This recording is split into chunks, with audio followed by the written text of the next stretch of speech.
La sonda spaziale vola in alto dallo stadio Tarsitano di Paola. È stata appena lanciata agli studenti del liceo scientifico di Cariati che hanno realizzato il progetto MOCRIS 2. L'operazione porterà la sonda nella stratosfera fino a un'altitudine di 35.000 metri, allo scopo di raccogliere dati che saranno poi oggetto di studio e comparazione. Questa mattina dallo stadio comunale di Paola abbiamo lanciato il progetto MOCRIS 2, una sonda che porterà degli strumenti su in stratosfera fino a 33.000 metri di quota per la misura di raggi cosmici, ozono e UV, oltre a temperatura, pressione e poi 2 fotocamere che fanno fotografie e video di tutto il percorso di questa sonda.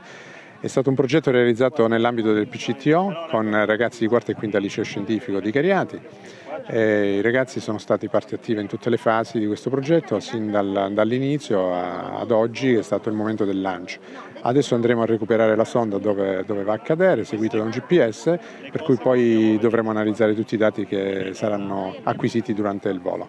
Il progetto è stato portato avanti con entusiasmo dai ragazzi di Cariati, coadiuvati dal professor Domenico Liguori, dalla collaborazione dell'Istituto Nazionale di Fisica Nucleare, da docenti Unical e dall'Arpacal. Abbiamo iniziato a studiare questo progetto con la mia classe, la quinta A del liceo e la classe quarta A del liceo, all'incirca 5-6 mesi fa. Abbiamo iniziato con la teoria di questo progetto, parlando dei principali dettagli e inoltre della parte teorica relativa all'esperimento vero e proprio.